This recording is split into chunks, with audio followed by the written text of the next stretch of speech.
y porque es una tesis que está basada en que el tema es la dirección de orquesta, que también quienes me conocen, bueno, no te voy a decir que mi hijo está estudiando esto, entonces es una cuestión muy afín a nosotros. Bueno, el título real, el título completo de la tesis, me lo anoté para no olvidármelo, es La práctica de la dirección musical como hecho social, político y estético, que ha sido dirigido por la doctora Mónica Gudemos, a quien también agradecemos profundamente. Ella es parte de nuestro doctorado, es la coordinadora académica de nuestro doctorado, pero asumió también la dirección de esta tesis, y ese es un trabajo que también demanda mucho tiempo, y que es un trabajo por ahí que no es tan visible, ¿no? Así que muchas gracias, Mónica, también a vos. Reitero mi agradecimiento al tribunal. Y dicho esto, les cuento un poco cómo vamos a organizar la mañana hoy. Ahora el doctorando tiene 30 minutos que son extensibles a 45, o sea, hasta 45 minutos para exponer los principales hallazgos de su tesis y desarrollar algunas cuestiones que quiera comentar, responder de las observaciones que el tribunal ya ha hecho por escrito en sus dictámenes. Concluido ese periodo, concluido ese tiempo, el tribunal tiene una ronda de comentarios, preguntas, observaciones, lo que quieran hacer, a lo cual el doctorando responde, ahí no hay un tiempo especificado.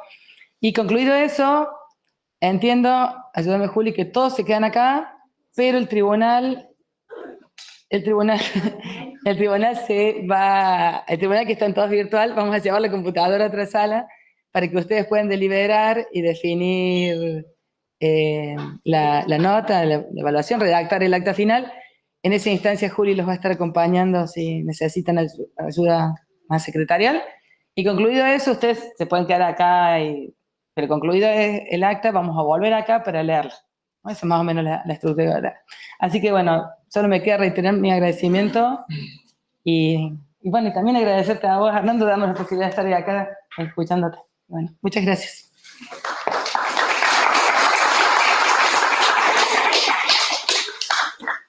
Muchas gracias, Jimena. Muchas gracias a todos y todas por venir a acompañar hoy. Y muy buenos días, doctor Ordaz, doctora Fusco, doctor García Novellis, un placer. Debería mirarles allá. Es un placer conocerles, aunque sea por estos medios. Y vamos a comenzar. La práctica de la dirección musical como hecho social, político y estético tiene su germen en un proceso reflexivo sobre mi propia práctica.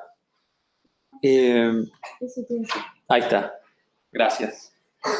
Desde que yo asumí la dirección del coro de esta facultad, de la Facultad de Artes, en el 2007, hasta el día de hoy vengo desarrollando una carrera como director ininterrumpida al frente de orquestas, de bandas sinfónicas, de coros, de elencos profesionales, de elencos vocacionales y frente a diversos tipos de repertorio. Y yo creo que esta diversidad de la práctica fue la que motorizó muchas de las interrogantes que activaron esta investigación. Yo me daba cuenta que no era el mismo director frente a una orquesta que frente a un coro. Me daba cuenta que no era el mismo director aún frente a una orquesta sinfónica y frente a una banda sinfónica. Me daba cuenta que no era el mismo director frente a un coro de adultos de tercera edad que frente a un coro juvenil. Y aún más me daba cuenta que en el mismo acto del ensayo había modificaciones en mi propia práctica que tenían que ver con lo que estaba pasando en ese momento. Entonces, desde ahí surgió la necesidad, o al menos el deseo, de poder responder estas interrogantes con otros elementos conceptuales. De ahí esa necesidad de investigar al respecto. Entonces, este trabajo está fuertemente anclado en una triangulación profesional entre la práctica de la dirección musical en concreto, la docencia universitaria que también ejerzo hace unos 9 años en esta casa, en el marco de la dirección musical, y a raíz de este doctorado y de esta tesis, la investigación. Y tan como lento el pase de las diapos, ¿no? Ahí va. Es importante mencionar que este trabajo lo desarrollé en el marco de un proyecto de investigación dirigido por la doctora Mónica Gudemos, donde trabajábamos sobre las ritualidades de la performance, donde cada integrante del equipo tenía un objeto de estudio totalmente diverso, pero nos aglomeraba la estética de lo performativo de Fischer-Lichte, o sea, un lente epistemológico con el cual mirar esos hechos artísticos. Entonces, es entrar en contacto con esas teorías y estar constantemente en búsqueda de otras referencias conceptuales que me permitieran una mirada transdisciplinar del objeto, me permitieron llegar a esas dos hipótesis que habrán visto que estructuran la tesis también, ¿no? En la parte 1 y la parte 2. En primer lugar, que ese acto de dirección musical acontece como una práctica de sentido múltiple, o sea, esto que les mencionaba recién. Hay algo de esa interacción que modifica, que transforma la práctica. Y por otro lado, me interesaba particularmente estudiar cómo las músicas de los siglos XX, las composiciones de los siglos XX y XXI, fueron presentando nuevas exigencias a la práctica. Yo focalizo en esta tesis en la práctica gestual, si bien toco por algunos momentos cuestiones que también modifican o impactan en unas estrategias de ensayo, focalicé en lo gestual. De ahí fue que logré construir o formular el objetivo, pensar en construir una definición del rol, ¿sí? Como fenómeno complejo, que luego a raíz del avance de la investigación pude ir determinando en tanto hecho social, político y estético. Sobre el marco metodológico, me interesa acá detenerme un poquito y ampliar lo que han podido leer en la tesis. Yo asumí una perspectiva autoetnográfica como se entiende hoy o está en discusión hoy en el campo de la investigación artística, más en concreto la investigación artística en música, entendiéndola como una perspectiva en la que la práctica artística del investigador artista está en el centro de la discusión. Tomé con los autores López Cano, el libro de López Cano con Úrsula San Cristóbal Opaso, también los avances en ese sentido de Luca Chiantore, y me interesaba particularmente a raíz de esto pensar en la perspectiva de la autoobservación o la autoetnografía interactiva, que tiene que ver con estudiar a pares, estudiar a personas que tuviesen las mismas problemáticas, los mismos interrogantes que uno en su práctica profesional. Esto resonaba particularmente con el peer research o la investigación a pares que plantea Liz Garnett. Y esa fue básicamente la perspectiva desde la que yo fui construyendo. Por eso fue que yo seleccioné 4 casos de estudio de nuestro país, de 2 directores y directoras de coro y 2 de orquesta. También tomé como criterio que tuviesen una vasta experiencia en la dirección de música contemporánea y también me interesaba que tuviesen algún acercamiento a la academia, sobre todo para pensar en las problemáticas de la enseñanza de la dirección. Sobre la Grounded Theory me interesa ampliar aquí que, digamos, la teoría fundamentada por casos fue lo que yo propuse para el proyecto de la tesis, y que si bien, como bien se marcó en un dictamen, no lo seguí paso a paso, sí me interesó tomar de ahí la idea de que yo iba a construir una teoría. Iba a construir una teoría en la que, para la cual yo iba a poner en diálogo diferentes insumos. Por un lado, los de la revisión bibliográfica, los de las entrevistas y los de la reflexividad de mi propia práctica. Entonces, todo ese análisis de cruce, todo ese diálogo, digamos, yo lo entiendo hoy como los estudios preliminares de la tesis, pero sí entendí que lo más valioso, lo que más podía hacer un aporte era volcar en el escrito directamente la construcción teórica. Entonces, lo que tomo de cada uno de estos insumos son solamente las partes que ayudaban a sostener, a darle fundamento, a darle esa tierra a la construcción teórica. Sí habrán visto que, sí, en la tercera parte de la tesis yo me enfoco en agarrar todo el aparato metodológico y todo el aparato como un lente para las observaciones de ensayos.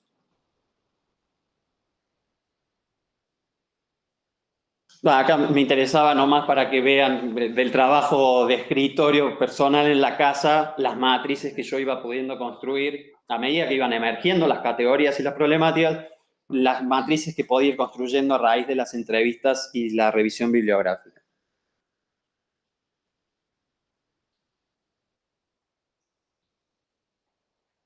El capítulo 2 de la tesis, si alguien tiene un vaso de agua, se lo voy a agradecer.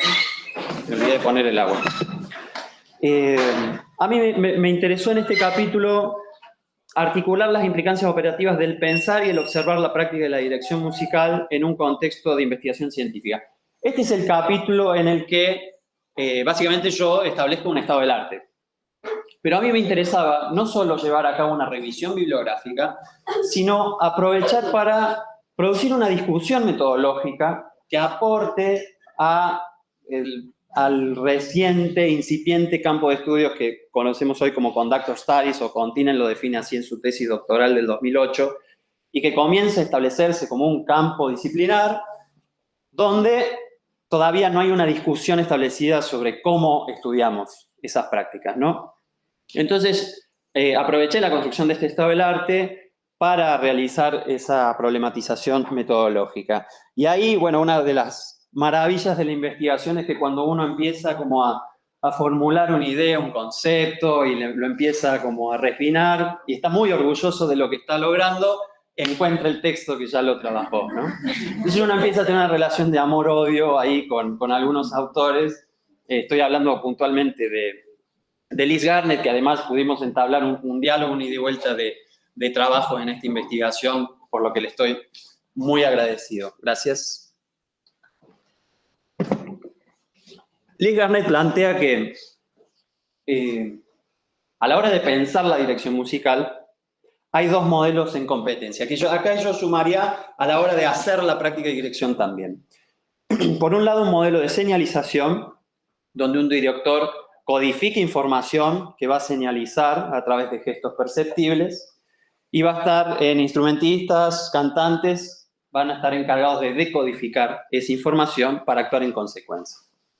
En cambio, un modelo interactivo propone que el gesto y el sonido del ensamble o del coro cooperan en una relación simbiótica, donde va a decir Liz Garnett, se negocian constantemente los significados. Entonces yo, para la construcción de este estado del arte, tomé estos dos modelos para revisar la bibliografía, para establecer la discusión desde estos dos modelos.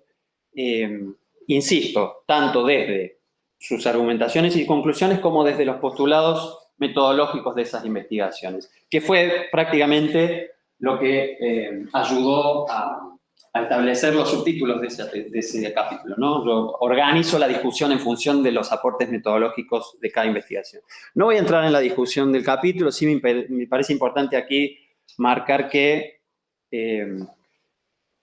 encuentro que de esos 23 trabajos que tomé, 12 los ubico bajo un modelo unidireccional, 9 bajo un modelo interactivo y 2, que me parece que fueron los más importantes para problematizar al respecto, argumentan desde un modelo interactivo, pero entiendo que sus propuestas metodológicas se insertan en un modelo unidireccional, como por ejemplo realizar un análisis de un video de un concierto de un director con relación a una partitura, ¿no? De ahí que yo concluyo que es muy importante para investigar este tipo de prácticas poder estudiarlas en su ecología, poder ir a observar prácticas y sobre todo de ensayo, porque es donde hay un ida y vuelta real y uno puede ir viendo cómo se retroalimenta la práctica. En la primera parte de la tesis fue donde básicamente yo me propuse construir esta teoría y revisar con las categorías de Fisher-Lichte la práctica.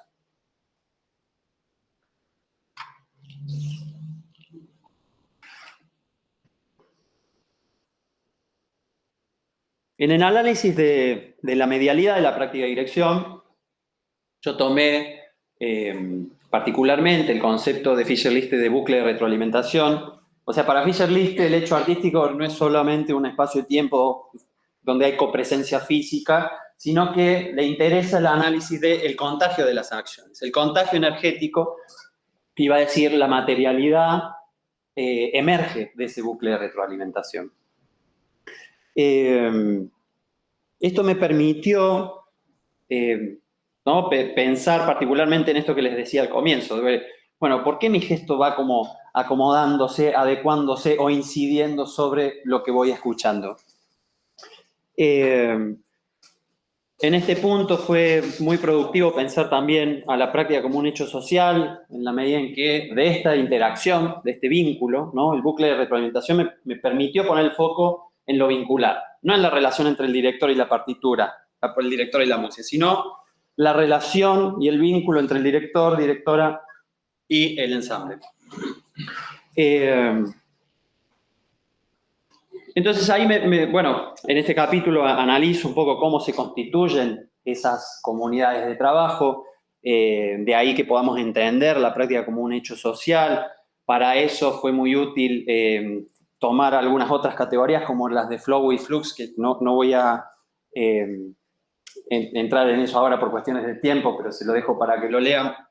Pero sí, también fue interesante aquí entender cómo las estrategias para habilitar esa emergencia de comunidades tenía que ver con el carácter político de la práctica, ¿no? Entonces ahí hay también una revisión de posibles estrategias que podemos tener directores para democratizar la práctica de la dirección, democratizar la interpretación musical. Esto me permitió problematizar sobre varias definiciones que están muy asentadas en nuestro campo, como la del director que es transmisor de un mensaje que está encerrado en la partitura, o, bueno, ni hablar de algunas más del siglo XX que hablaban del intérprete como un mal necesario, a favor de la obra, o también la metáfora del director como un escultor que con su cincel va picando la piedra hasta lograr una versión, y diferentes nociones de liderazgo que también en la bibliografía podía constatar que tenían, digamos, los trabajos que trabajan liderazgo en la dirección también tienen un enfoque muy unidireccional. Hablan sobre el carisma, sobre las capacidades de la dirección y no tanto sobre lo vincular. Entonces yo concluyo a raíz de este capítulo que tanto la gestualidad como el liderazgo emergen de este bucle de retroalimentación, lo que le da un valor particular a la singularidad del hecho, a lo situado del hecho. Y también concluyo de que pueden ser más productivas ciertas estrategias de la dirección que democraticen la práctica. Ahí hay algunos casos, les digo para la gente que no ha leído la tesis, que hay algunos análisis de casos como de la Filarmónica de Berlín, o sea, no solo en espacios vocacionales, que por ahí es donde lo podemos comprender más rápidamente, sino en espacios elencos profesionales que trabajan bajo estas perspectivas. Entonces, al pensar que la gestualidad emerge de este bucle de retroalimentación, me pareció importante en el análisis de la materialidad comprender un poco más cómo es que emerge ese gesto. ¿De dónde aparece ese gesto? Y cómo cobra sentido para otros y otras. Ahí me fue necesario ir a buscar algunas otras referencias conceptuales que resonaran un poco con este marco teórico. También me fue, digamos, para entender esa gestualidad como actos corporizados, me fue particularmente productivo pensar, digamos, en propuestas de las ciencias cognitivas, particularmente de McNeil, que habla de que la comunicación no es una transmisión de información, sino que la comprensión compartida que se da tiene que ver con una sincronización cognitiva, hay una sintonización. Entonces ahí podía ir pensando en cómo el bucle se iba como y retroalimentando, esa gestualidad y sonoridad se iban construyendo y empieza a haber una comprensión común entre unos y otros. Que me lleva a pensar que entonces el ensamble es coautor del gesto de la dirección. Y bueno, esto me permitió problematizar sobre, a su vez, nuevamente, sobre varias ideas muy instaladas en el campo, como el instrumento del director. ¿Cuál es el instrumento del director? La dicotomía de gesto técnico, gesto expresivo, que está muy presente en todos los manuales de dirección, o en la gran mayoría, que yo me propongo acá desestabilizar esa dicotomía sumando la idea del gesto performativo. Y también, bueno, esto me llevó también a buscar formas de analizar el gesto, y ahí pude llegar a las teorías de Rudolf Laban, que desarrolla toda una metodología de observación del gesto que me permitió, bueno, problematizar sobre las cualidades del movimiento y en ese sentido problematizar sobre los métodos de enseñanza que están basados en la mímica y la repetición. Esto me lleva a concluir que la gestualidad no es una representación de la partitura musical. Bueno, por todo lo que les acabo de decir, voy a avanzar así, no... Creo que mis ensayos iban un poco más rápido, así que voy a avanzar.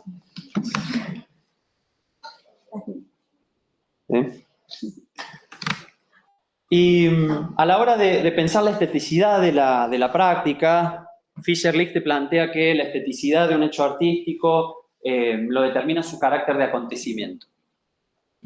Y esto resuena mucho con rescatar lo singular y lo situado de la práctica.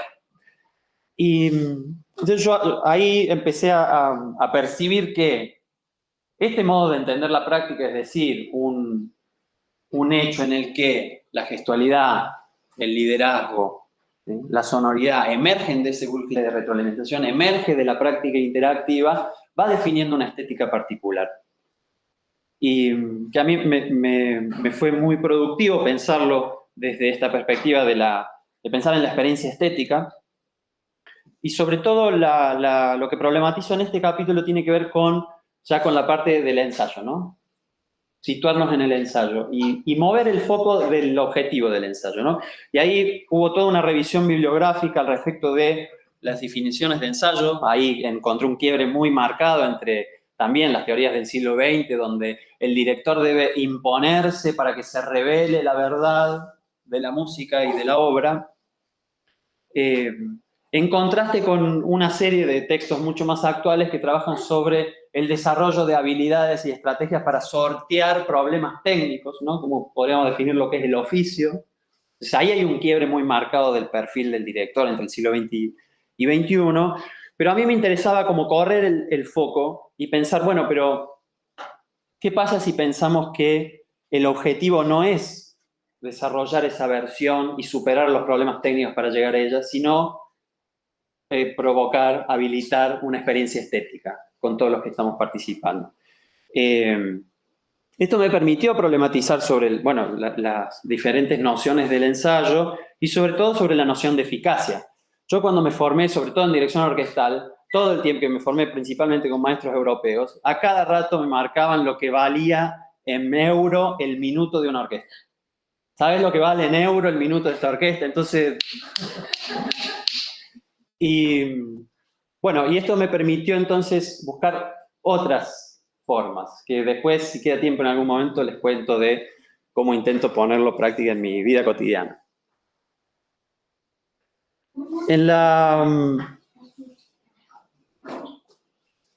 Bueno, ya lo hablamos esto.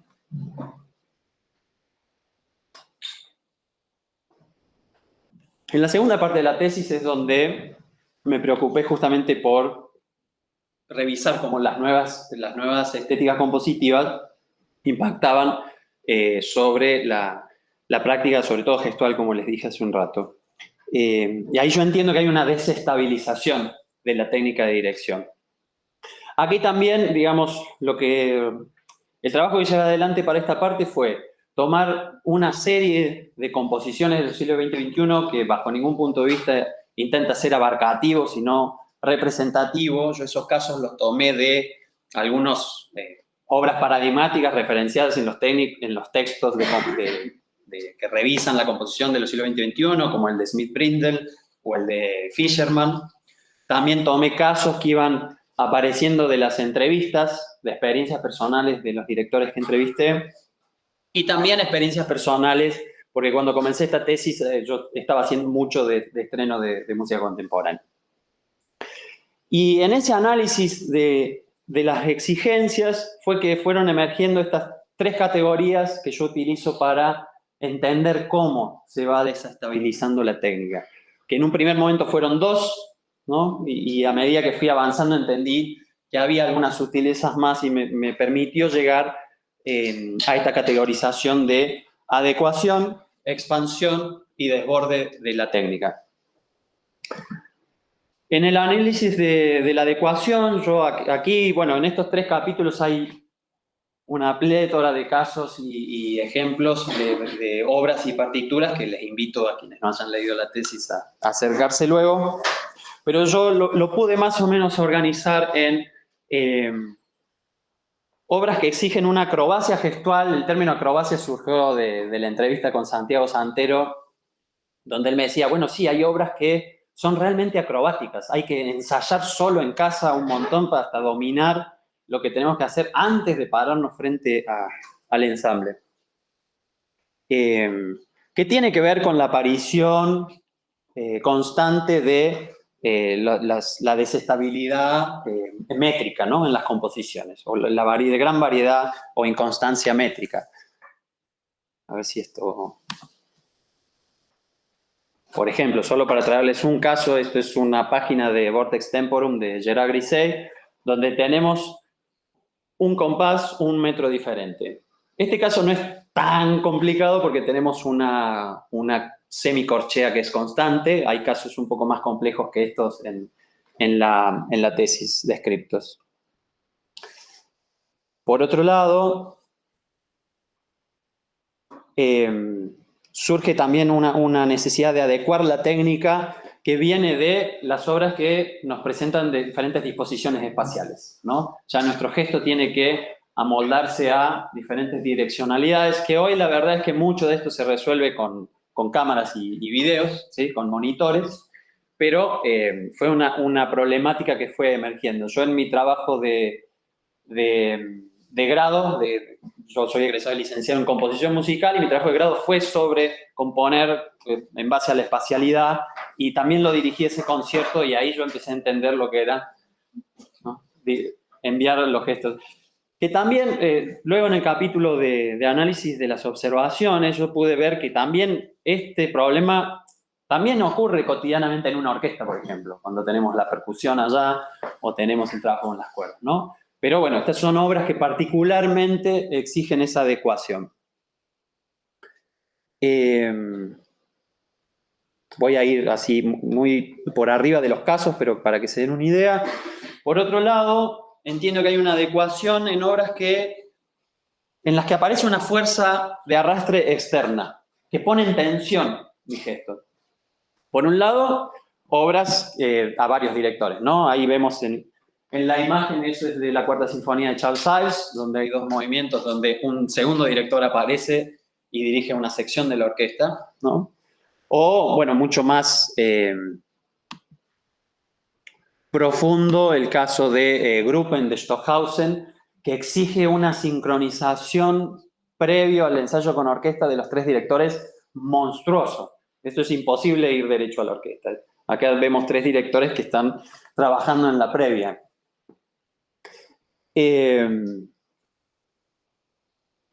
Y por otro lado, me pareció interesante analizar cómo también aparece una fuerza de arrastre externa en las músicas mixtas, ¿no?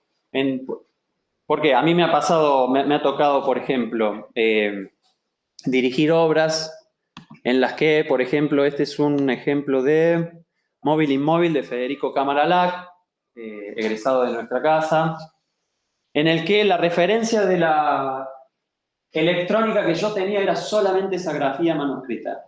O sea, yo tenía que regirme por lo que escuchaba y esa grafía. No tenía otra referencia. Entonces, estos golpes sincrónicos entre ensamble y pista que ven en esos dos compases 53-54 eran básicamente un salto al vacío. Creo que una vez salieron y otra vez no tanto.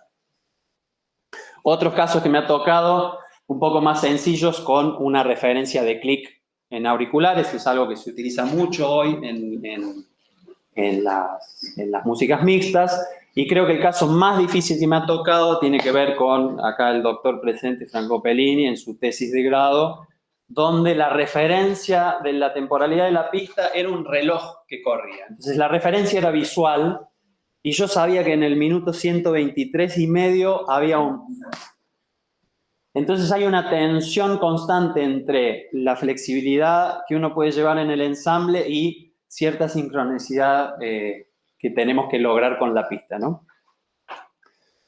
Insisto que hoy mucho de esto se resuelve con clics en el oído. En el análisis de la expansión, yo aquí entiendo ya casos donde, digamos, los recursos técnicos conocidos ya no son suficientes para resolver la partitura. Y en muchos casos tampoco está explicitado en las partituras cómo el director debe hacerlo. Entonces acá hay que apelar a la creatividad para ver cómo resolvemos. En primer lugar, esto empieza a ser una problemática muy común en la medida que se desarrolla la indeterminación en las composiciones. Es decir, por ejemplo, si tenemos... En este capítulo hay un análisis muy detallado de algunos pasajes de Salmasse, de Stockhausen, con un análisis de cómo lo resolvieron diferentes directores, ¿no?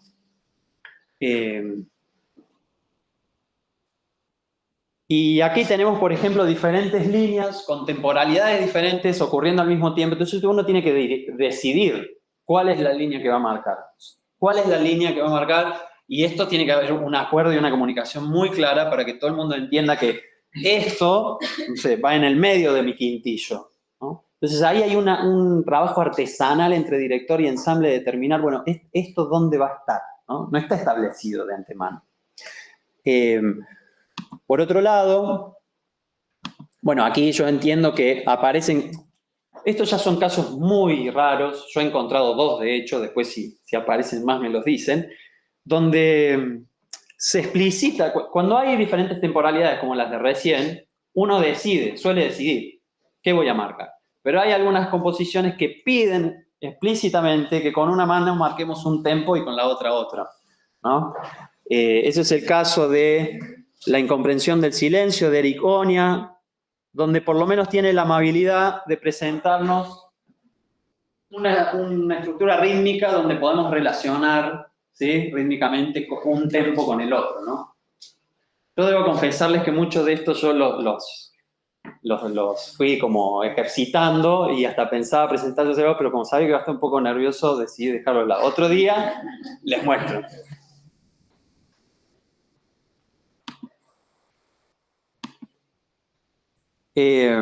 Y para mí los casos más paradigmáticos de la expansión de la técnica tienen que ver con la escritura proporcional.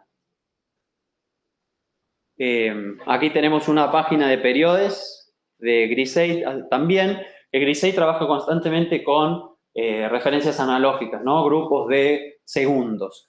Y aquí hay directores que deciden por metrificar, es decir, el 3 segundos es un 3 negra 60, el 10 segundos puede ser un 5 subdividido negra, ¿no?, corchea 60. ¿Sí? O nuevos gestos que empiezan a aparecer, marcación de segundos, o un tactus, o entramos ahí y luego a la marca, otro tipo de gestos sonoros que pueda haber. En el capítulo acá hay una discusión interesante que surge a raíz de por qué tomar esta decisión en función de cómo lo escribió el compositor. Se los dejo ahí para que lo vayan a visitar luego. Bueno, un caso de una composición coral, donde aún es más ambigua la referencia temporal de los ataques. Esto igual podría intuir uno que dentro de esos 35 segundos que vemos en el bloque, trabajaríamos a la marca bajo las entradas, los cortes que nos sugiere el compositor con esos globitos arriba. Y por último, tomo un par de casos que para mí entran en el borde de la expansión y nos lleva ya a esa tercera categoría. Porque, por ejemplo, esto es de Sonnen 2 de Michael Meyerhoff, ahí sobra una F en su apellido, disculpas. Donde venimos en un 5/4, no se ve muy nítido en la pantalla, pero ahí tenemos un 5/4 que viene en una negra 43 y luego se va a convertir en una negra 73, pero tenemos un tiempo de negra 4. Negra 4 es un tiempo de 15 segundos. Entonces, dentro de la resolución habitual de una partitura, nosotros haríamos el 1, nos quedaríamos en el 2, 15 segundos, y atacaríamos. Pero Michael Meyerhoff quiere un recorrido del gesto. Entonces es 1, 2, de 15 segundos, lo que nos genera una gestualidad y una tensión totalmente diferente. Entonces ahí es donde el gesto de la dirección empieza como a ser parte de esa estructura musical, de esa tensión discursiva. Y eso nos lleva a la tercera categoría, que es la que entiendo como desborde de la técnica, donde analizo justamente casos donde se rompe ya el marco operativo de la dirección. Por ejemplo, composiciones para directores solo, que es algo que viene aconteciendo cada vez con mayor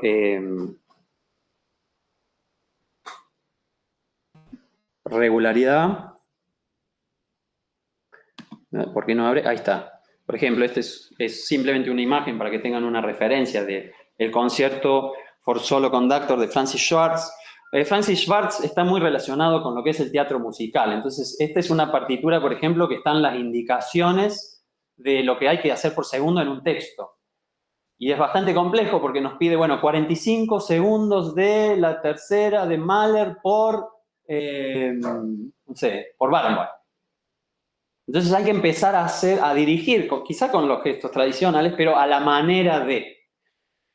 Se pone muy complejo en un momento que pide 7 segundos de Boulez dirigiendo 4:33 del Cage, por ejemplo. Exacto. Esto para que simplemente tengan una referencia, las partituras son de lo más diversas en este tipo de composiciones. Esta es una que es básicamente una partitura de acción con desplazamiento en el espacio.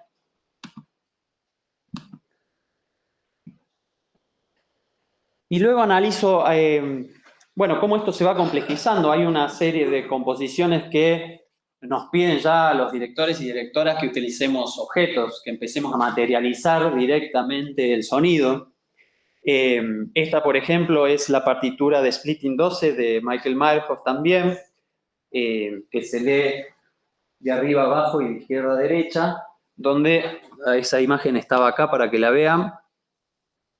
El director se posiciona frente al público con 2 placas de acrílico sobre las que con 2 palitos chinos va a ir marcando los dibujos que tiene establecido, ¿no? Acá también hay momentos de disociación 5/4 y cosas de ese tipo. Y esto se va complejizando hasta obras en las que se conduce un ensamble y se mezcla con estas otras perspectivas, ¿no? Por ejemplo, esto es Point Once de Alexander Schubert, en el que el director conduce al ensamble, pero a la vez tiene sensores en las muñecas con las que va activando la electrónica. Entonces hay indicaciones sobre los gestos que debe hacer para activar tal o cual pista de la electrónica. Esta obra, de hecho, tiene un solo de director, donde con su, ya podríamos decir, coreografía, así lo presenta Alexander Schubert, va activando la electrónica. Bueno, hay varios casos ahí. A mí me parecía también interesante marcar aquí que hay algunos autores que plantean que hay una tendencia compositiva acá. Yo veo que hay más que una tendencia, ya planteo que hay un repertorio del desborde porque hay ya mucho material circulando y que acá queda una hipótesis abierta para investigar en otro momento, que yo veo que muchas de esas obras surgen alrededor de un director. Hay un director acá que le gusta hacer esto, entonces empiezan a aparecer obras alrededor de, ¿no? Como el caso de Christoph Loser en Stuttgart.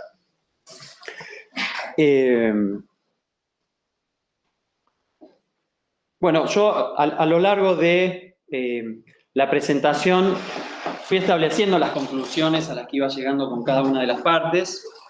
Sí me interesaba como cierre plantear que volver a esa triangulación profesional del comienzo para pensar qué implicancias tiene esta formulación teórica en nuestra práctica profesional y en la pedagogía de la dirección.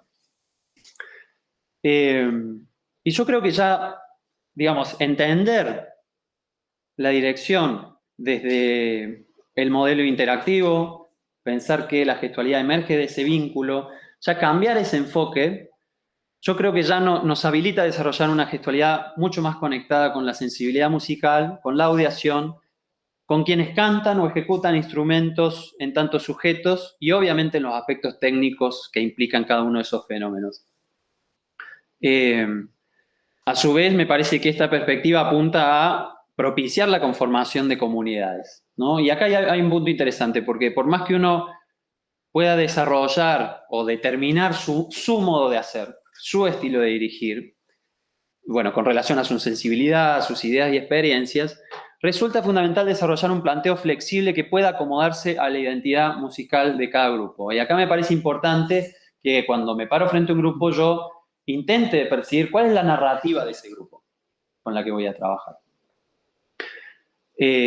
Bueno, de mi parte eso es como una invitación a proteger la energía humana, habilitar la emergencia de este nosotros estratégico e ir en busca de la conformación de comunidades para lograr a través de la música transformarnos. Yo creo que aquí también es muy importante, es imprescindible dejar de lado o poder voltear ciertas expectativas que hay de un lado y del otro, ¿no? Lo que los coros y orquestas, las expectativas que tienen puestas en una dirección y viceversa. Creo que eso es lo más difícil. También tengo anécdotas sobre eso, se las puedo contar en otro momento. Y con relación a las implicancias para la pedagogía de la dirección, bueno, para mí fue muy importante llegar a la teoría del movimiento expresivo de Rudolf Laban. Desde que lo encontré y pude hacerlo funcionar dentro de la tesis, también lo incorporé al aula. Ya hace varios años que en el desarrollo de la práctica gestual en dirección coral yo trabajo desde la teoría expresiva, sobre todo de los 8 esfuerzos que describen las cualidades del movimiento.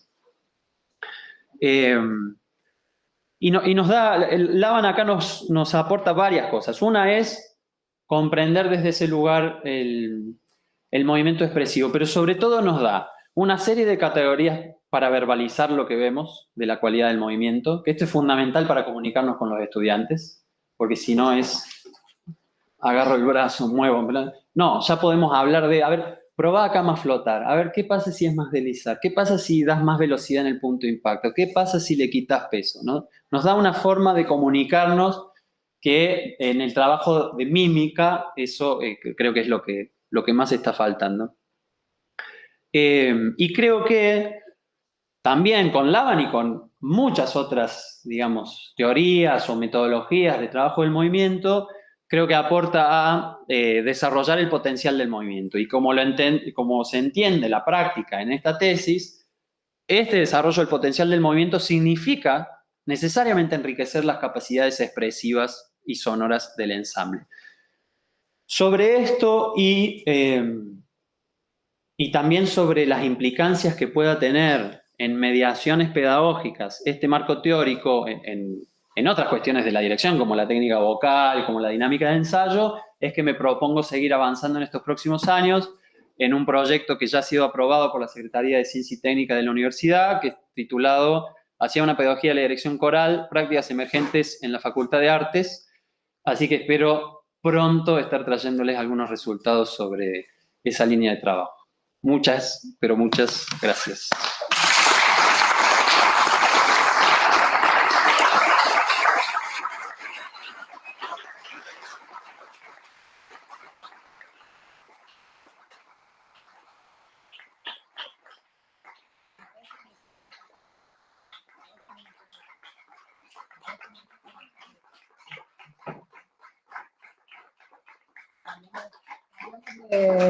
Cambiamos de sitio un minutito.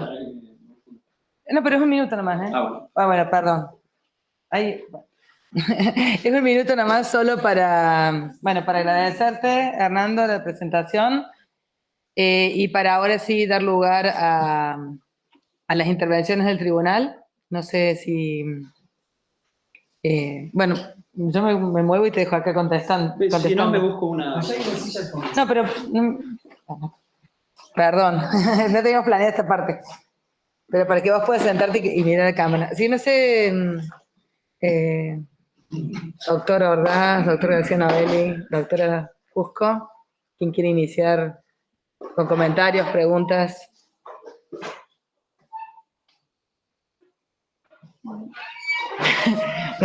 ¿Tengo que elegir yo? Ahí, el doctor García Novelli, perfecto. Ah, no se lo escucha. Ahora sí creo, ¿no? Ahora sí, ahora sí. No, primero simplemente un comentario personal. Felicitaciones por un trabajo, por una presentación realmente brillante en cuanto a tus habilidades para presentar. Me parece que tenés un approach muy pedagógico y muy fácil de seguir. Y así que, bueno, esa es mi introducción. Primero es decir eso, que te felicito por excelentes habilidades como presentador.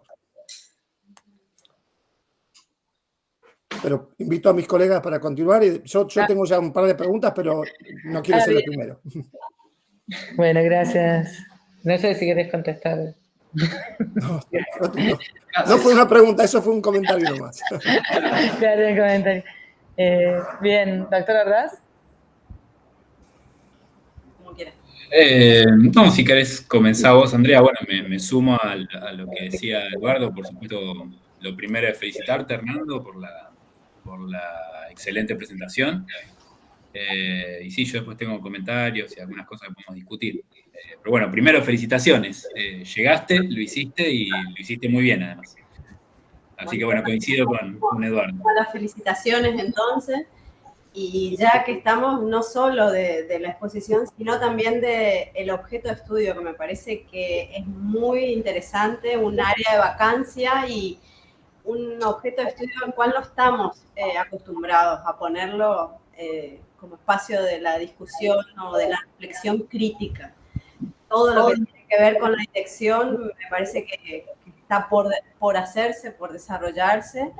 Me pareció muy, muy interesante y relevante esto de ponernos en tela de juicio los directores. No solo la función, sino que a mí me parece que en la vorágine del día a día uno no se toma el tiempo de este espacio de reflexión crítica y de pensarlo además en función del grupo. O sea, no es lo mismo un grupo profesional que un grupo amateur, un grupo que tiene diferentes objetivos, o sea, todo tiene que ver con todo y poder poner en tela de juicio y reflexionar me pareció súper interesante. Así que bueno, partiendo desde ahí, me pareció que los estudios previos fueron ricos, fueron abundantes, que tal vez habría que sacarles más preguntas, pero esto del bucle que después se convierte en un rizoma me parece muy interesante. Me parece que esto en el caso de la orquesta, decir, bueno, el artista es un colega que vamos construyendo juntos en este diálogo hasta llegar al resultado que se muestra en el concierto, que probablemente lo repetimos o lo replicamos 2 meses después y va a ser otra interpretación de la obra. Entonces, esa construcción, ese escuchar al intérprete, al especialista, que se ve muy bien en los videos que están insertos en el estudio, eso me pareció también muy, muy útil, no solo leerlo, sino poder observarlo en el trabajo, me parece muy interesante. Y en cuanto a la música coral, bueno, todo lo que se trabajó, bueno, en un grupo amateur es totalmente diferente y este concepto del umbral, del desaparecer para construir y salir transformados todos, el grupo entero también me pareció muy interesante. Así que bueno, felicitaciones. Bueno, muchísimas gracias, doctora. Sí, a mí particularmente les agradezco a los tres por el primer comentario. Uno llega con mucho nervio a esta instancia, pero bueno, después uno creo que se deja llevar por lo que lo ha atravesado. Creo que eso tiene, digamos, de mi parte, tiene mucho que ver con eso, con el objeto de estudio, justamente como decía Andrea recién, que es lo que yo hago cotidianamente. Yo principalmente soy director.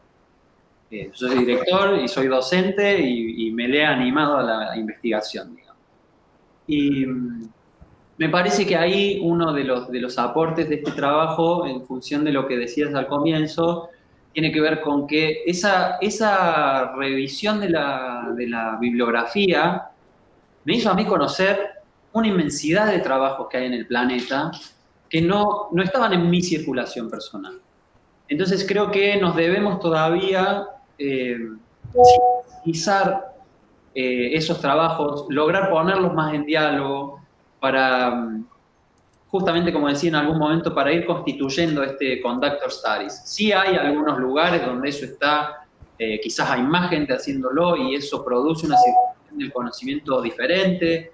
Pienso en algunos encuentros científicos como el de la ACDA que hace anualmente, donde yo pude participar por suerte en pandemia, o el Oxford Institute que hace ese encuentro sobre Conductor Studies. Me parece que de a poco se va consolidando el campo, pero sobre todo en nuestra universidad, con una carrera una licenciatura en dirección coral que está recién cumpliendo los 10 años de vida, esta circulación de material bibliográfico no estaba. Y entonces esta circulación del debate, de la discusión, tampoco. Así que creo que yo estoy como muy contento de poder haberme puesto en contacto con todos esos trabajos. Y sobre la reflexividad en la práctica, tal cual, yo tengo la suerte de haber decidido dedicarme muy especialmente a esto en los últimos años. También he tenido la suerte de estar becado, o sea, de trabajar para este proyecto por 3 años, o sea que entiendo que en la cotidiana sabemos cómo es la vida de la dirección, es una locura, estamos constantemente estudiando partituras, estamos constantemente desarrollando proyectos y se hace muy difícil. Yo lo que sí hice, que lo comenté así al paso en algún momento, fue armar un grupo en el 2021, una agrupación coral independiente, por acá creo que hay algunas personas, donde intenté poner en práctica un poco, o sea, sacarme del lugar habitual, ¿sí? Y buscar sobre todo lo que tiene que ver con el capítulo de la esteticidad. O sea, buscar que haya en cada ensayo una transformación y una generación de comunidad. A veces funciona, a veces no. Todavía no le encuentro demasiado la vuelta, pero allí vamos.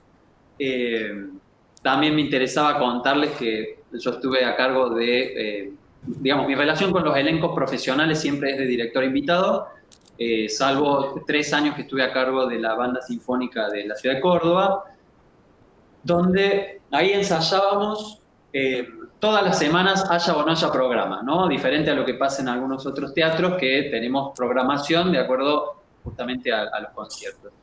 Entonces yo aproveché que a veces nos sobraba tiempo para plantear unas tertulias. Entonces, cada músico tiene ahí mucho aporte. Había compositores tocando, había instrumentistas de gran trayectoria. Entonces yo intenté armar como unas tertulias una vez al mes donde alguno expusiera sobre sus trabajos, se expusiera en ese grupo desde otro lugar. Y en mi fantasía esto era maravilloso. La verdad no funcionó y yo creo mucho a raíz de esto que les decía, que hay que despojarse de esas expectativas que tenemos entre dirigidos y directores. Bueno, ahí. Bueno, muchas gracias. Ahora no sé si quiere tomar la palabra algunos otros integrantes del tribunal. Como quieras, Alejandro. Yo tengo un par de preguntas, pero adelante. Bueno, yo tengo preguntas, comentarios, algunas. Adelante, profesor. Podemos ir discutiendo. Bueno, algo que no dije antes de tu presentación fue también el poder de síntesis, porque bueno, hacer un trabajo de esta índole y de esta carga y de este peso teórico y de investigación, bueno, requiere un buen poder de síntesis que lo pudiste lograr con facilidad. Ya metiéndome un poquitito más en lo que es la defensa y algunos comentarios que me llaman la atención, que podemos ir viendo. Me resultó muy interesante el modelito triádico que presentaste al principio en la defensa, esto del desempeño profesional, ¿no? Como que nosotros trabajamos también acá en la cátedra en dirección coral en La Plata, un poco esto de quien se quiera desempeñar profesionalmente hoy en día en cualquier área de la música, esto de las 3 patas, práctica, docencia, investigación, es como que me sentí identificado con eso porque también lo abordamos acá, así que me parece interesante. ponerlo de manifiesto, ponerlo sobre la mesa en estas instancias, ¿no? En tesis de posgrado, digamos, en trabajos que también tienen vinculación con lo pedagógico, por lo que leí en el trabajo de tu desempeño particular, además de que viene de una práctica profesional propia, digamos, el ir llenando estos espacios con estas ideas me parece súper valioso. Y acá nosotros le agregamos, o yo al menos le agrego otras más, porque, viste, siglo XXI, práctica, docencia, investigación, y si querés, extensión, y además a mis alumnos le agrego la parte de gestión, que vos la nombraste también, y que es mucho de lo que hacemos, inclusive en tu última intervención, toda la actividad de gestión que tenemos los directores, ¿no? Así que bueno, eso, nada, no sé si se puede enseñar, si hay tiempo, viste que en las cátedras, o sea, tampoco se puede hacer todo, pero bueno, nada, era como para agregar al modelito, me parecía interesante ponerlo de manifiesto. Luego me meto con algunas ideas que me llamaron la atención y que me resonaron, y por ahí que te puede configurar algún aporte en lo que venís pensando.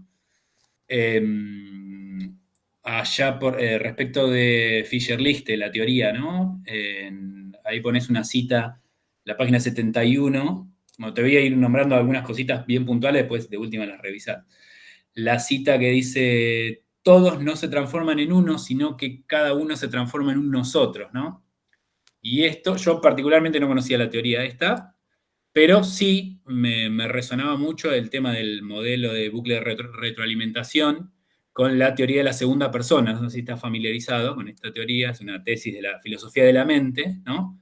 Que habla también de un bucle de atribuciones que implica la retroalimentación, ¿sí?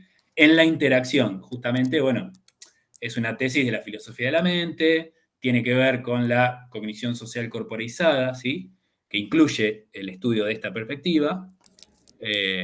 Digo, como para ampliar que a mí me sonaba, son más o menos las mismas ideas y puede resultar también en un aporte valioso. Que inclusive también en alguna parte, tangencialmente, haces alusión a la cognición corporizada. Bueno, esta es una teoría que, si bien, ya te digo, es de más filosófica, actualmente acá en la universidad estamos trabajando en eso aplicado a la música, ¿no? Que bueno, en nuestra tarea, digamos, la cuestión interactiva es fundamental. O sea, me pareció súper nodal y clave el tema del cambio de modelo, el paradigma interactivo, que yo también un poco lo vengo trabajando hace años. Y también cuando uno lee, o sea, me sentí muy identificado cuando dijiste, cuando fui a ver que otros ya lo habían hecho, o sea, en principio es medio frustrante, pero por otro lado es, bueno, mirá cuánta gente que hubo pensando en esto y es algo en desarrollo, ¿no? Así que bueno, nos subimos a ese tren. Luego, ahí con el ejemplo del que ponen de la Filarmónica de Berlín, en la página entre el 75 y 76, con el ejemplo de Simon Rattle, no sé si conocías también, para aportar el ejemplo extremo de ese ejemplo que ponen Furu, Piqué y Rick Enrich. No sé si conocés la orquesta Spira Mirabilis. Es una orquesta que ya directamente no está la figura del director, ¿sí? En ensayo, no está esa figura que uno conoce del director que se pone enfrente, sino después hay videos y demás. Una orquesta en Europa, principalmente tiene sede en Italia, pero bueno, es una orquesta interactiva en su funcionamiento total, ¿sí?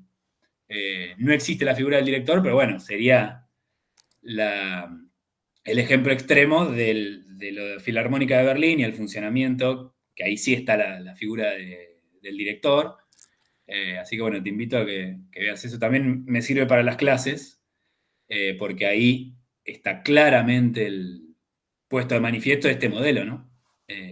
Lo interactivo y no la imposición o de que está la visión tradicional del el director que impone y el ensamble, ya sea coro u orquesta, acata y no se discute.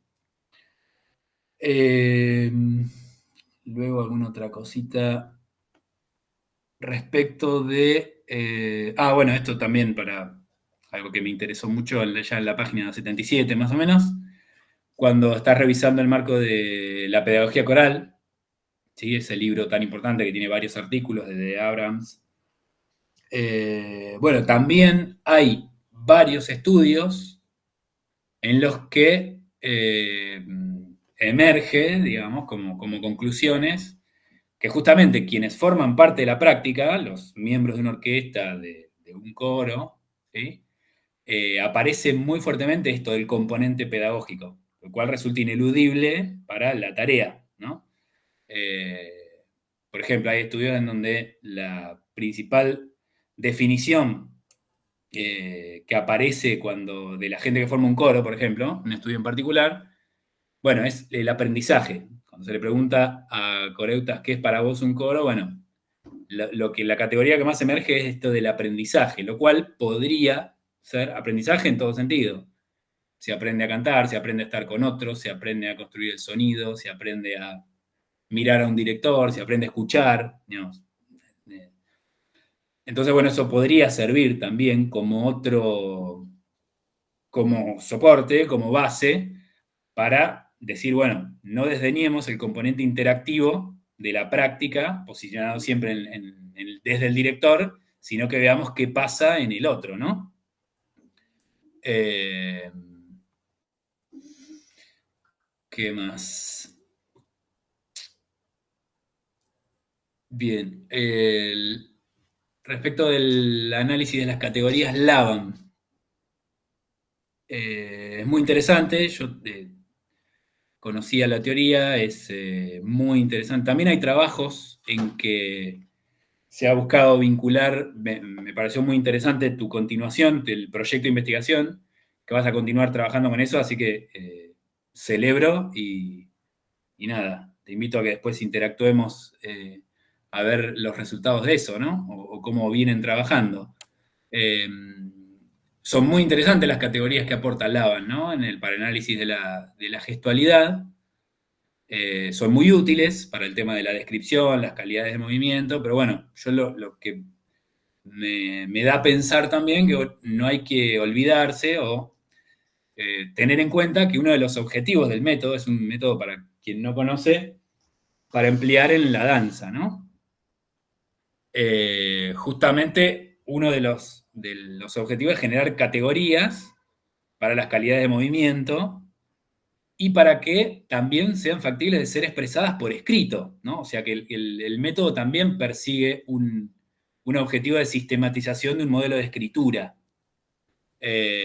Lo cual, bueno, si lo llevo en términos musicales, sería como análogo a la concepción de la música como texto, ¿sí? Que se nombra también en la referencia a la discusión en el capítulo de Cook, ¿no? De la música como performance, que discute esta idea de la música como texto. En este caso sería el proceso inverso a la danza como texto, ¿no? Ahora bien, teniendo esto en cuenta, trasladado al análisis de la dirección musical, sigue, digamos, no, es un método que no va a contemplar todavía la interacción entre los participantes, ¿sí? Sí nos puede servir para explicar mucho el análisis de la dirección o comunicar, como dijiste vos, bueno, categorizar los movimientos, a ver si haces algo más precipitado o más dubitativo, o bueno, digamos, ampliarlas, digamos, que muchas veces los movimientos, las categorías de movimiento no tenemos maneras de darle nombre, ¿no? Sin embargo, bueno, como poner un punto ahí en que no va a contemplar la interacción entre todos los participantes, no va a contemplar diferencias entre la música que esté dirigiendo, los estilos, ¿no? O qué tipo de ensamble estoy dirigiendo, sin hacer que suenen. O sea, esto de manera abstracta o de manera escrita no va a contemplar eso. Sin embargo, si yo lo empleo en una clase y veo el resultado con el ensamble que tengo enfrente, sí voy a poder ver cómo suenan esas categorías. No sé si me explico, ¿no? O sea, como que necesitas al otro. Que esto es muy importante en quienes damos clase también de dirección, ¿no? Cualquier cosa, vos si necesitas interrumpirme o comentarme algo, porque no hay preguntas puntuales. Voy anotando, así que creo que voy a poder. Son comentarios. Ya te digo, no hay una pregunta puntual porque está muy bien el trabajo. Son cosas que me fui pensando. Bueno, respecto del movimiento Laban, del análisis de movimiento, en las conclusiones vos proponés una derivación pedagógica, ¿no? Como que emplear, que también lo nombraste aquí. Pero bueno, ahí es donde veo un poco la limitante, que el foco sigue estando situado en el director, ¿no? Veamos la corporalidad del director, su géstica, o cómo hacer para lograr determinada cosa, pero el foco sigue estando en el director, ¿no? Entonces habría que ver la manera, estas son preguntas, yo no tengo la respuesta, lo podemos seguir discutiendo, capaz que lo vamos viendo, ¿no? O sea, ¿qué sería contemplar el proceso interactivo, ¿no? O con el otro, que son propios de la práctica musical que esté dirigiendo, ¿no? O sea, esto a mí me parece muy importante en las clases también, porque en los manuales, en la bibliografía, que vos también lo citaste, siempre está la técnica de dirección, la gestualidad del director. Entonces, bueno, ¿cómo hacemos para empezar a problematizar en el otro, el participante de la ejecución, en acto, ¿no? Mientras hacemos música, ¿qué pasa con el cantante? ¿Qué pasa con el instrumentista de orquesta?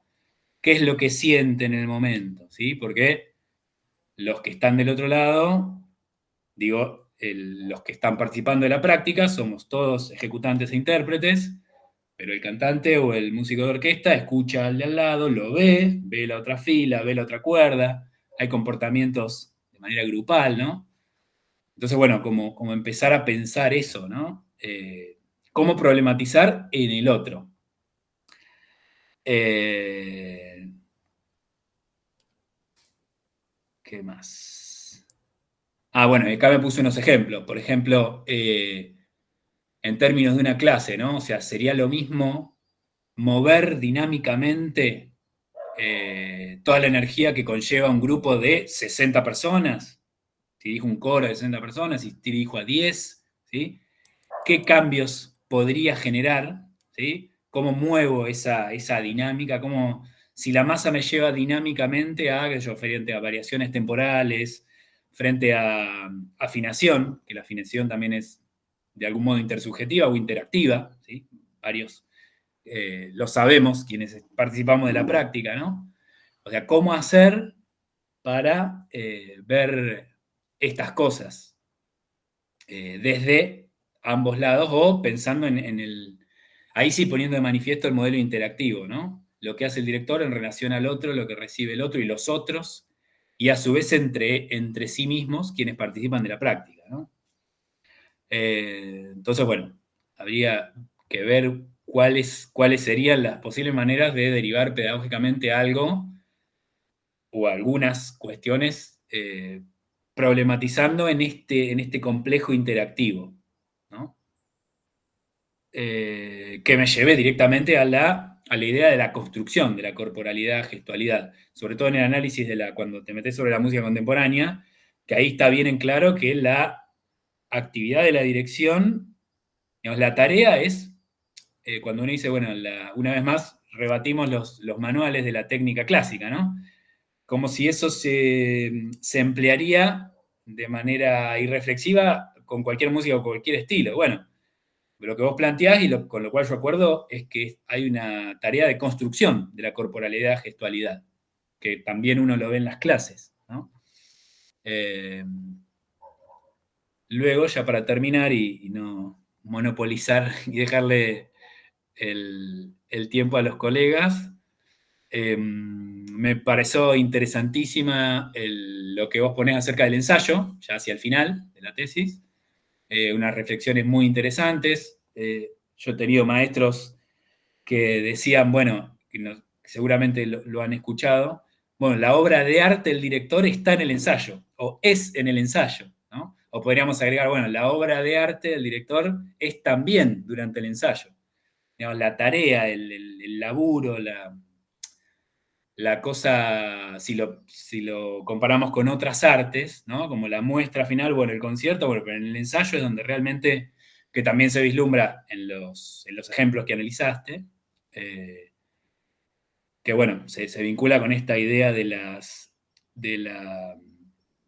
reflexiones acerca del ensayo, ¿no? Sobre todo ahí me anoté en la página 215, cuando pones en las conclusiones, tanto gestualidad como liderazgo se construyen en un proceso vinculante de una práctica interactiva e intersubjetiva llamada ensayo, donde en definitiva, digamos, todo lo que hacemos ahí, en el ensayo justamente es poner de manifiesto toda tu explicación o el desarrollo de la teoría que desplegaste, ¿no? O sea, así que bueno, eso me pareció muy interesante y muy valioso tu trabajo al desarrollo de un escrito acerca de la dirección, bueno, que sabemos que no abundan y menos en nuestro idioma, así que bueno, hasta ahí mi devolución.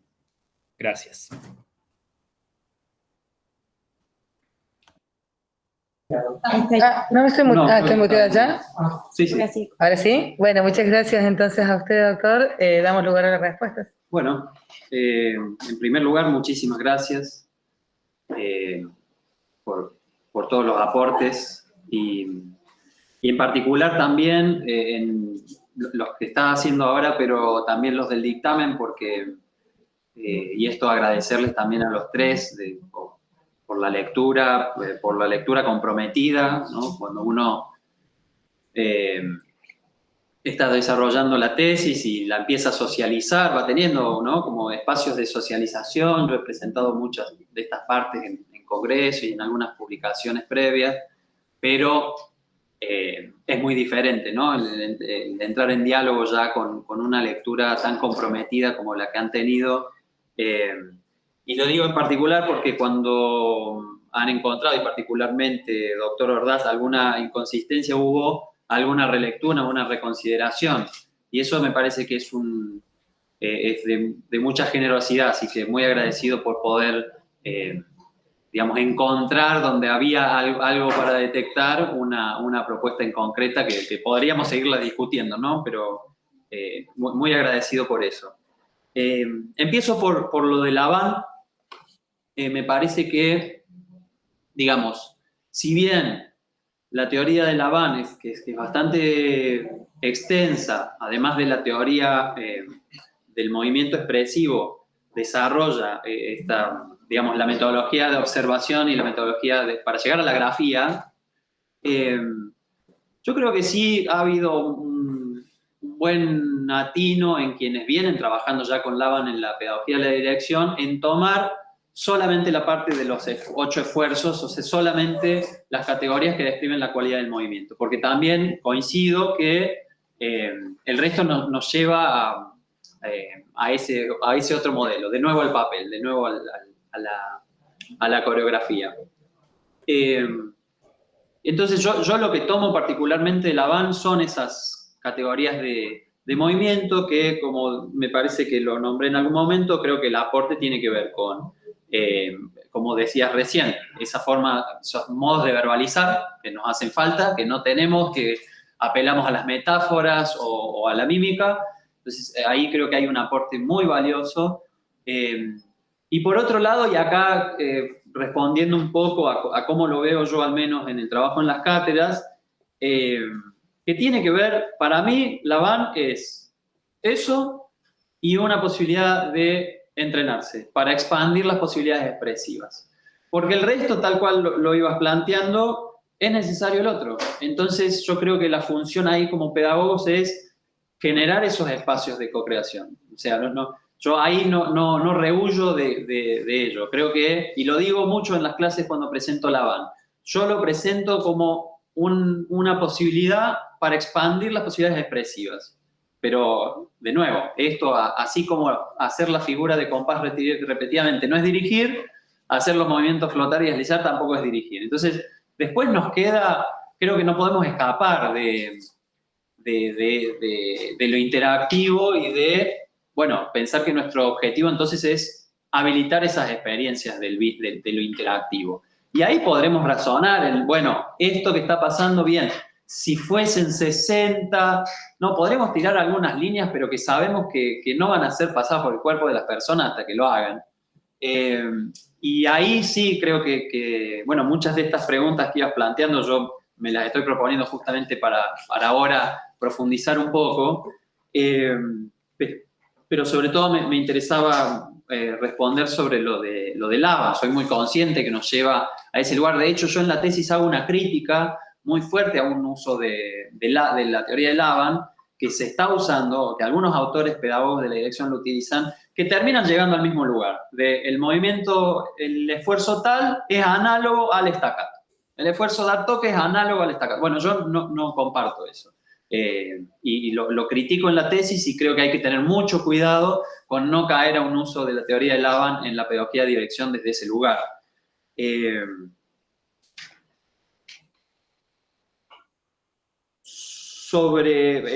Es cierto, y me quedo pensando mucho ahora, que si bien el foco está puesto en lo interactivo, que eso me permitió sacar al director de la centralidad de la problemática, probablemente debiéramos contrastar esto con tesis de instrumentistas y cantantes en esa práctica interactiva, ¿no? Para poder ponerlos en diálogo. Creo que eso sería un aporte muy valioso, ¿no? Para poder poner en diálogo este trabajo. Con respecto a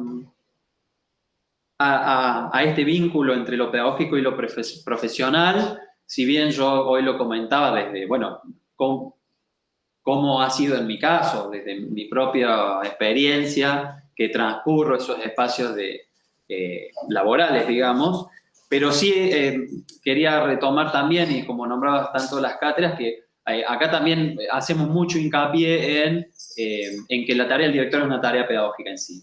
Entonces, de hecho, nosotros en los primeros 2 años de la carrera de dirección, los estudiantes comparten con los estudiantes del profesorado en educación. Entonces hay ahí un ida y vuelta constante en pensar el aula en el ensayo, un coro en el aula, a pensar el trabajo con los coros, etc.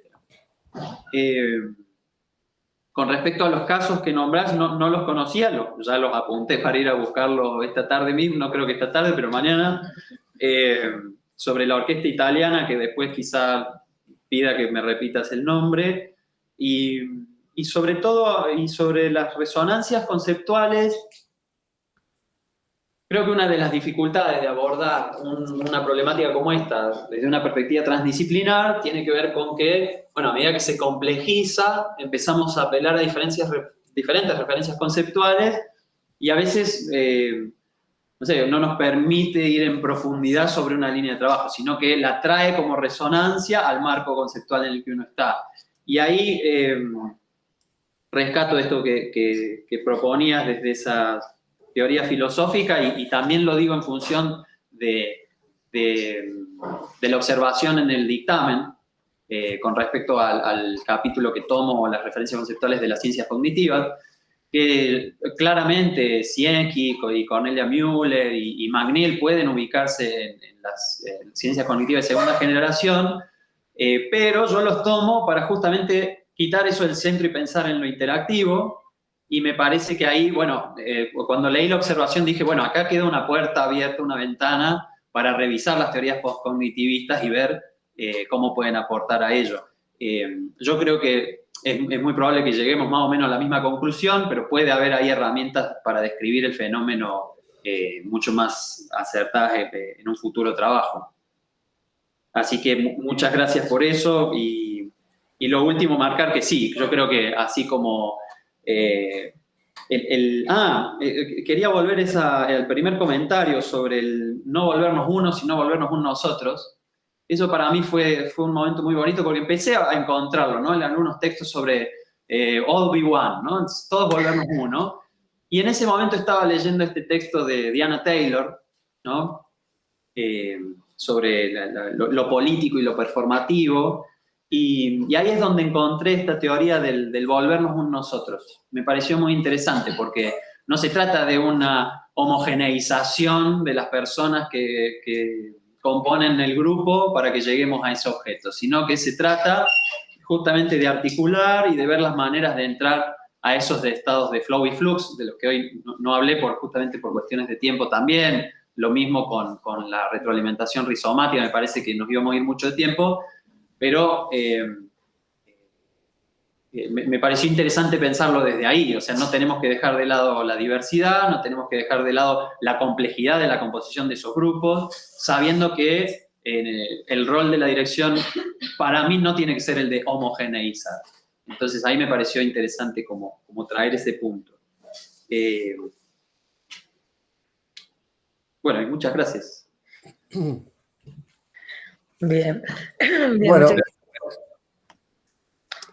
yo tengo dos cosas breves y no tienen por qué ser muy largas en cuanto a la pregunta o la respuesta. Una es dirigida a la práctica y otro a la parte más teórica. En cuanto a la práctica, una pregunta puntual, y creo que dijiste algo, me gustaría que expandieras un poquitito. La pregunta es: ¿en qué manera este trabajo influencia o influenció o va a seguir influenciando tu trabajo como director?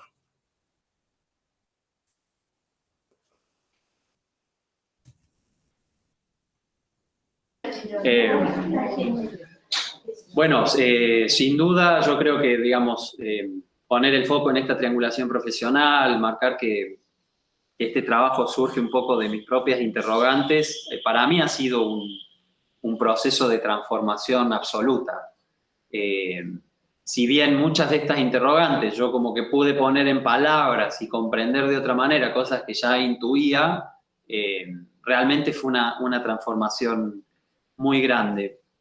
Primero, sobre todo, en cuanto a la gestual diría que no tanto, porque, bueno, yo trabajé muchos años con artes marciales, con tai chi, con otras disciplinas con las que fui trabajando mi desarrollo gestual, y no creo que haya cambiado tanto, pero sí en función de eso, de pensar el vínculo, cómo nos vinculamos como directores con quienes dirigimos. Digo, a la hora de construir una interpretación musical siempre hay muchas tensiones, sobre todo en los elencos profesionales, ¿no? En los elencos profesionales hay muchas tensiones a la hora, por lo menos en nuestro medio, de avanzar en una interpretación musical. ¿Qué tiene que ver digamos, con cuestiones técnicas, con cuestiones interpretativas, con cuestiones estilísticas? Pero sí me llevó a un lugar de de atender mucho más, como lo dije hace un rato, a la narratividad del grupo. Por ejemplo, a mí cuando me llaman del teatro a dirigir la orquesta, yo 2 minutos conversamos con el inspector de la orquesta, cuándo son los ensayos, cuándo hacemos el corte, en qué momento el recreo. Yo después le empiezo a preguntar, bueno, ¿cómo está la orquesta?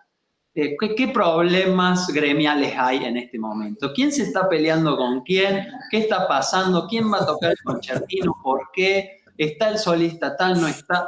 También es algo que posibilita trabajar en el medio, ¿no? Uno los conoce.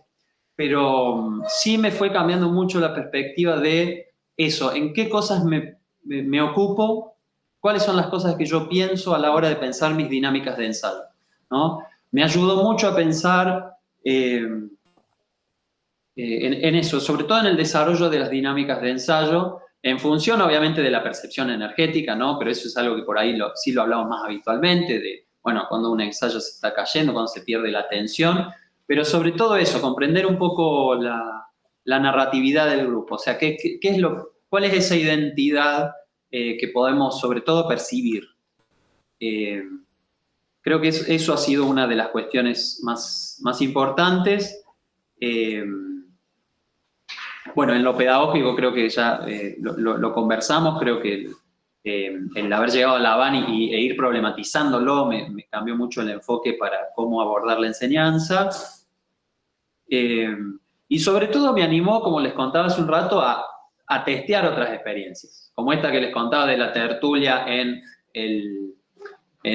la banda sinfónica, para ver si podíamos lograr otro tipo de interacción entre las personas.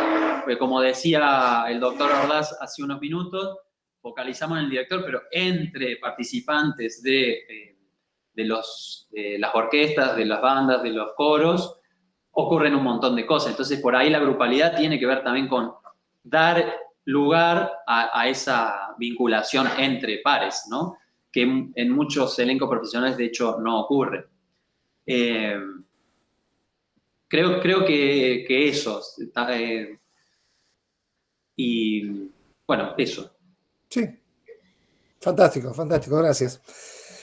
Y mi última es, vos mencionaste al final del trabajo lo que en inglés le llamamos un spin-off, digamos, una derivación académica o una línea de investigación que sale de este trabajo, ¿verdad? Y me pareció muy interesante, Bárbara. ¿Qué más visualizás en la continuación de este trabajo? ¿Qué otras líneas puede haber para vos o para cualquier otro investigador en el área?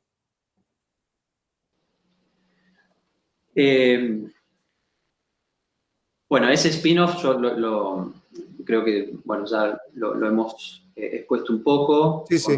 a lo pedagógico, así que me centro más quizá en lo analítico, donde me parece que puede haber como el objetivo era la de construir justamente una teoría, yo creo que puede empezar a haber mucho más experiencias como las de la parte 3 de la tesis, es decir, utilizar este aparato conceptual para analizar casos, para ir a ensayos y para comprender mucho más localmente estas cuestiones. Por ejemplo, esto de la narratividad del grupo, bueno, yo creo que acá termina de constituirse un aparato metodológico para ir a observar, no sé, los coros universitarios de la UBA, o los coros, o los coros universitarios de tales universitarias. Y entonces empezar a entender ahí también las diferencias entre unos lugares y otros. Creo que aporta una observación y a que emerjan conclusiones muy situadas, ¿sí? Pero que entonces creo que, insisto, establece un marco metodológico para ir a observar. Entonces yo creo que, por mi parte, lo voy a seguir haciendo. Yo, de hecho, creo que, y aquí también quizá cuestiones que me quedé reflexionando a raíz de su observación en el dictamen sobre la condensación teórica en algunas partes, de que creo que a medida que esto empiece a traccionar, a caminar en la observación de otros casos, puede empezar también como a consolidarse y de esa manera, en alguna medida, simplificar, ¿no? Pero yo creo que eso, un aparato metodológico para ir a observar casos y por otro lado, las derivas posibles para la pedagogía. También yo creo que, bueno, pero su pregunta fue más por la investigación, pero yo creo que también una posible derivación tiene que ver con generar algún tipo de texto a raíz de esta teoría, quizá más de corte de divulgación o quizá más perfilado hacia un manual que permee un poco más en directores, en quienes se dedican a la dirección, que en nuestro medio, sobre todo en Córdoba, que tenemos una carrera muy joven, tenemos muchísimos directores que no se han formado académicamente en la dirección coral, ni hablar orquestal, que no tenemos una carrera de dirección orquestal en Córdoba, ¿no? Sino que nos hemos ido formando, en mi caso también, de otras maneras. Entonces creo que también ahí, en el desarrollo de algún tipo de manual o en algún tipo de texto más de corte de divulgación que pueda permear en los profesionales. Fantástico. Y termino simplemente con un comentario de agradecimiento en el sentido de que tu presentación me pareció de altísimo nivel pedagógico. Tenés una claridad conceptual para presentar que me pareció muy valiosa. Y me echó luz a un par de cosas que yo tenía preguntas y tenía dudas, ¿no? Por ejemplo, en mi dictamen yo mencioné algo acerca de que no veía con claridad el porqué del título de lo político y demás. En la presentación, si bien fue una cosa muy breve, me clarificaste algo que me pareció muy claro ahora cuando usas el tema, la cuestión o término democratizar, ¿no? La visión del trabajo del director de demás. Ahí me gustó mucho más, y me hice más amigo con el título. De todas maneras, sigo pensando que el título del modelo interactivo, vos pasás mucho más tiempo en el trabajo haciendo una postura sobre eso que sobre la cuestión política. Pero bueno, eso es una cuestión meramente semántica y que no lleva a ningún lugar. En cuanto a lo que vos acabas de decir, y con esto termino, me parece muy, muy lindo que hables de un trabajo manual o de divulgación. Vos usas esas palabras, me parecen muy, muy efectivas. Tu manera de presentar tiene una cosa muy amena, muy pedagógica y muy yo como escuchante, digamos, si esa es la palabra, estoy interesado en qué es lo que vas a decir después. Yo hice un comentario en respecto a la escritura, que a mí me faltaba un poquito eso, de que cuando leo, yo, y eso es una falta mía, no tuya, mía, es que tenía que leer 2 o 3 veces la página para entender exactamente lo que estabas diciendo. Entonces, a lo que voy es que tu manera de hablar y de presentar tiene un contenido de entendimiento y de hacer ameno que me resulta muy atractivo y que me gustaría ver en la escritura, si eso significa algo en el comentario. Pero es un comentario nada más, no es una pregunta, no es que esté buscando una respuesta con eso. Gracias, y me doy por hecho. Bueno, muchísimas gracias. Muchas gracias. ¿Puedo? Sí. Sí. No. Nada, simplemente agradecerles nuevamente, pero no sé si... Sí, hay una parte más. Hay una parte más. Sí, no sé si el integrante del tribunal tienen interés por hacer alguna otra observación, algún otro comentario. Si no, a mí me gustaría darle la palabra. Bien, muchas gracias. Si no, me gustaría darle la palabra muy, pero muy brevemente a la directora. Esto obviamente no es una instancia evaluativa vinculante con el tribunal, es simplemente porque es la oportunidad que tenemos de escuchar algo sobre el proceso y sobre el acompañamiento. Así que, Mónica, te invito a pasar acá. Y después de eso sí, cerramos y vamos a que el tribunal debata, delibere. Primero, muchísimas gracias al tribunal por el respeto, por el profesionalismo, eso de identificarse también como directores con todo esto que ha trabajado Hernando. En lo particular, hay muchas cosas para decir. Sobre todo de la personalidad de Hernando. Hernando, como él dijo, es profesor, es director, también es papá de 2 niños, trabaja en multiplicidad de labores porque hay que sostener una familia. Nunca escuché en los años que he trabajado con él algo que dijera, uy, que estoy cansado, uy, que no puedo, uy, que bajón, que esto, y empezamos en plena pandemia, cuando todas las cosas parecía que se iban perdiendo entre los dedos, veía una personalidad que se iba fortaleciendo en su propio trabajo. Y eso es de admirar. Como ejemplo, yo he aprendido mucho de esa actitud. En segundo lugar, hay muchas cosas teóricas que hemos discutido largamente. Nos hemos peleado también por eso. Y si hay algo en cuestión de esa sistematización del discurso escrito, puedo tener la culpa, me hago cargo. Por esto de cómo nombrar las cosas que están tan incorporadas desde la práctica, ¿no? Algo que de cotidiano hacemos, cómo nombrar, y no solo nombrar, sino darle una categoría analítica y a partir de ella generar un texto de investigación, un texto incluso de indagación. Entonces, eso nos llevó mucho camino, sobre todo cuando él traía los capítulos completos y empezábamos a leerlos en voz alta, ¿y esto de dónde viene? ¿Y esto por qué? ¿Y esto hacia dónde? Y esto, bueno, ahí venía también esas peleas, de las cuales, vuelvo a decir, también he aprendido mucho. Y como me han dicho que sea breve, voy a hacerlo breve, hay muchas cosas que decir.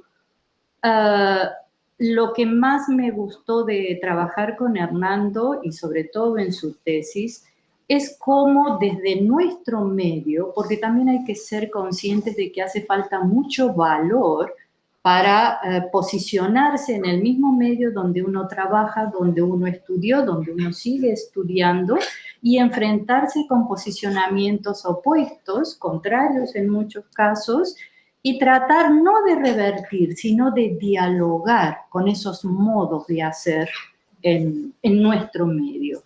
Y a partir de ese diálogo, plantearse preguntas y tratar de generar líneas de indagación y concretar niveles teóricos para posteriormente continuar ya la carrera como director de proyectos de investigación, realmente es un orgullo. Es un producto enteramente Facultad de Artes, él también ha sido mi alumno en la licenciatura en composición.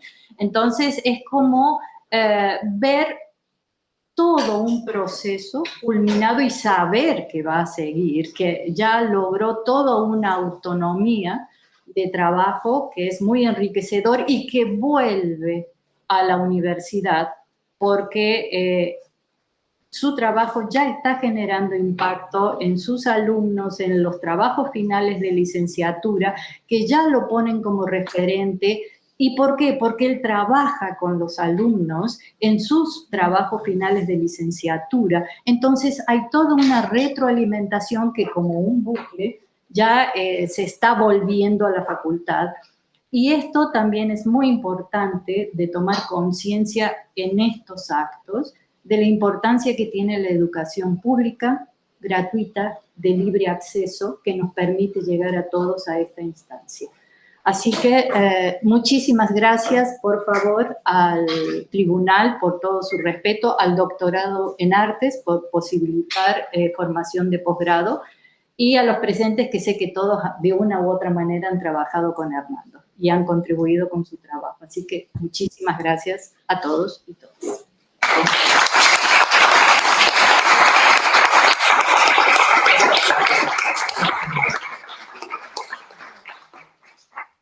Bueno, muy bien. Entonces... O no, por las dudas que se vaya gente. Sí. No, Pregunta si terminaron. ¿Puedo decir una pequeña cosa? Sí, claro. Hernando hizo referencia a esto como cierre de mi parte. Hernando hizo referencia al principio, bueno, yo estaba un poco nervioso, no sé cuánto, al empezar. Y soy de los que piensa de que yo me pongo muy nervioso cuando voy a un ensayo o un concierto y sé que no estoy suficientemente preparado. Ahí me pongo muy nervioso. Lo que pude observar, Hernando, es cero nervios. Y eso en mi lectura de la cuestión es que estabas tan bien preparado y sos tan apasionado con el sujeto de estudio que en el momento que empezás a presentar, esos supuestos nervios desaparecen por completo y lo que vimos fue una presentación muy rigurosa y apasionada. Gracias. Bueno, muchísimas gracias. No, aprovecho por si hay gente del público que puede no llegar a estar para la lectura del dictamen. Quería agradecer una vez más por su lectura, por sus dictámenes, a los miembros del tribunal. Me encantaría poder conocerles personalmente pronto para seguir conversando, para seguir construyendo. Me parece que se abren ahí algunos vínculos posibles para problematizar juntos, ¿no? También a Mónica, un agradecimiento enorme porque Mónica te desestabiliza todo. Cualquier categoría, cualquier logro que uno siente lo desestabiliza, pero yo aprendí en el proceso a querer eso y agradezco profundamente esos diálogos y esas discusiones porque permitieron que este trabajo llegue mucho más lejos de lo que yo me hubiese propuesto en un comienzo y sobre todo por la generosidad y la entrega para el acompañamiento en este proceso. También, obviamente, quisiera agradecer, como bien lo planteó Mónica recién, yo me formé en esta casa, estudié en este aula en el que estamos ahora, yo doy clase en este aula, dirigí el coro en este salón, estamos en un espacio en el que me siento casi en casa y es gracias justamente a la posibilidad de la educación pública y gratuita, y también tengo que reconocer que este proceso de investigación fue financiado por el Estado. Entonces yo, cuando hice los agradecimientos en la escritura final de la tesis, yo planteé que, bueno, hoy el Estado en Argentina entiende que tiene un valor estudiar en artes, y hoy estamos en una situación muy diferente a cuando yo entregué la tesis, así que creo que, nada, mi agradecimiento profundo a la universidad, porque es lo que me permite hoy haber llegado hasta este punto, y espero que esta, bajo ningún punto de vista, sea la última tesis financiada para estudiar la dirección coral y la dirección orquestal. Por último, también creo que todos acá saben que soportar a una persona haciendo una tesis doctoral no es fácil. Así que mi agradecimiento a todos los colegas, a toda la gente con la que he transitado en estos años, en particular a mis colegas y compañeros de trabajo cotidiano acá en la universidad, que por el apoyo en los últimos meses de escritura, a Jimena particularmente, pero al doctorado por todo el apoyo. La verdad que ha sido una experiencia formativa maravillosa, para mí de mucha potencia, no solo por hacer un doctorado, sino para realmente transformar mi práctica profesional. Y bueno, y a mis dos pequeños que están acá atrás, porque se han bancado una tesis doctoral. La tesis tiene básicamente la edad del más grande, así que creo que no conocen todavía un padre que no esté haciendo tesis doctoral. Muchas gracias.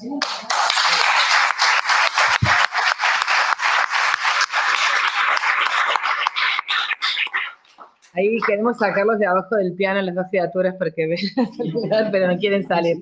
Acá hay uno. Bueno, muchísimas gracias entonces.